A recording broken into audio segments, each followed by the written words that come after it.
E aí, pequeno investidor, tudo certinho? Vamos investir bem?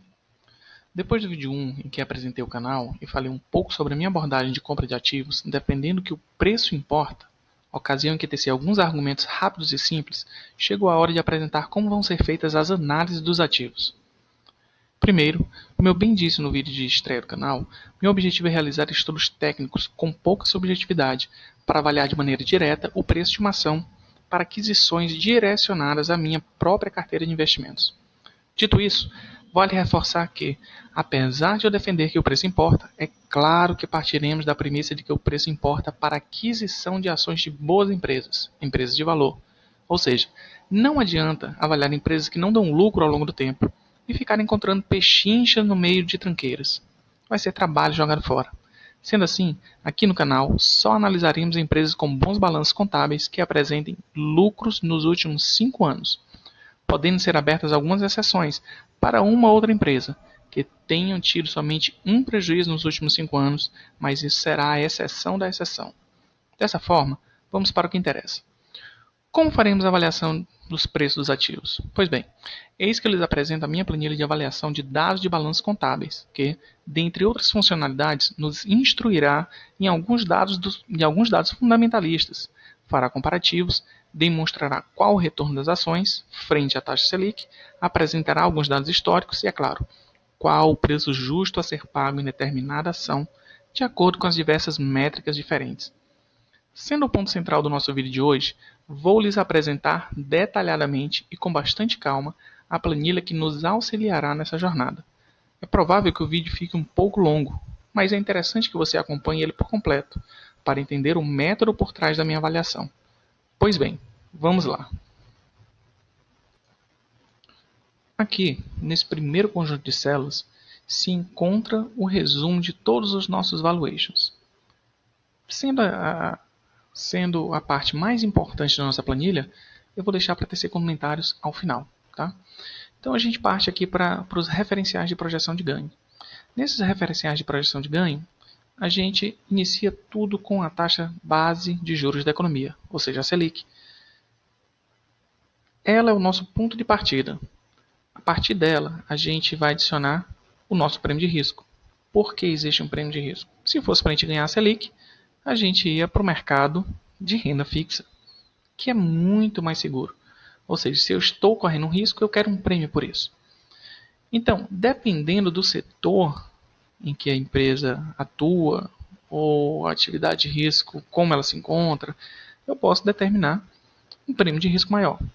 Por exemplo, nos setores de energia, que é um setor que tem barreiras legais, tecnológicas, enfim, um setor mais seguro e com geração de caixa mais constante e previsível, eu posso determinar que eu quero um prêmio de risco de 15% acima da taxa Selic. Mas se a gente está falando aqui, por exemplo, de uma loja do segmento de varejo, que é um setor mais cíclico, é um setor de concorrência agressiva, é um setor sem barreiras, ou seja, é um setor que tem mais risco. Então, se é um setor que tem mais risco, eu não vou aceitar investir nesse setor com o mesmo índice que eu invisto numa elétrica. Eu quero um risco a mais. Eu quero um prêmio a mais, na verdade. Então, eu posso determinar que eu só invisto nesse setor se eu tiver pelo menos 30% de prêmio de risco. Então, a partir disso, a gente já consegue entender como funciona a relação entre o primeiro índice, que é a base da nossa planilha, de onde partem todos os cálculos, e o segundo, que é o prêmio em cima desse índice base. Na próxima célula, que também vale citar, é o índice redutor de crescimento projetado, ou seja, após fazer alguns lançamentos contábeis, dos balanços contábeis na planilha, a gente vai estipular matematicamente qual é o índice de crescimento anualizado da empresa. Com base nisso, a gente vai adicionar um escudo para o nosso dinheiro. O que seria esse escudo? Seria um índice em que a gente vai reduzir a projeção em que essa empresa vem apresentando. Exemplo, se uma empresa apresenta um crescimento anualizado de 5% e a gente colocar o índice redutor de crescimento de 50%, Na verdade, a gente vai estar trabalhando com um índice anualizado de crescimento de 2,5. Para que serve isso? Para justamente nos dar uma margem de segurança. É por isso que a gente fala, se a gente compra uma ação cara, a gente não tem margem de segurança. Qualquer oscilação no preço, qualquer expectativa não cumprida na empresa, já nos gera uma perda patrimonial. Então, a gente já embute nesse lançamento futuro, nessa projeção, um defensivo para nosso investimento.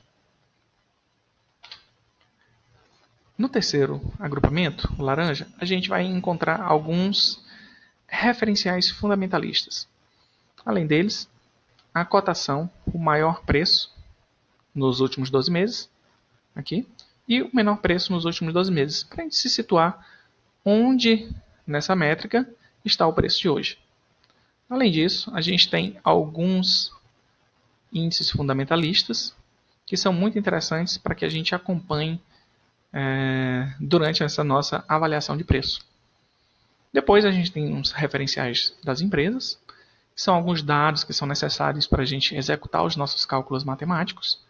E por fim, alguns resultados provenientes de fórmulas que nos embasarão para gerar o nosso valuation. Tá? Abaixo, a gente tem algumas métricas, alguns dados, na verdade, históricos, né? Do ano 2009, 2010, 11 até o 19, de preço médio histórico, média histórica do PL, ou seja, para a gente saber se o mesmo termômetro que era utilizado nos anos anteriores está sendo utilizado agora, ou seja, se a expectativa de mercado ainda é a mesma.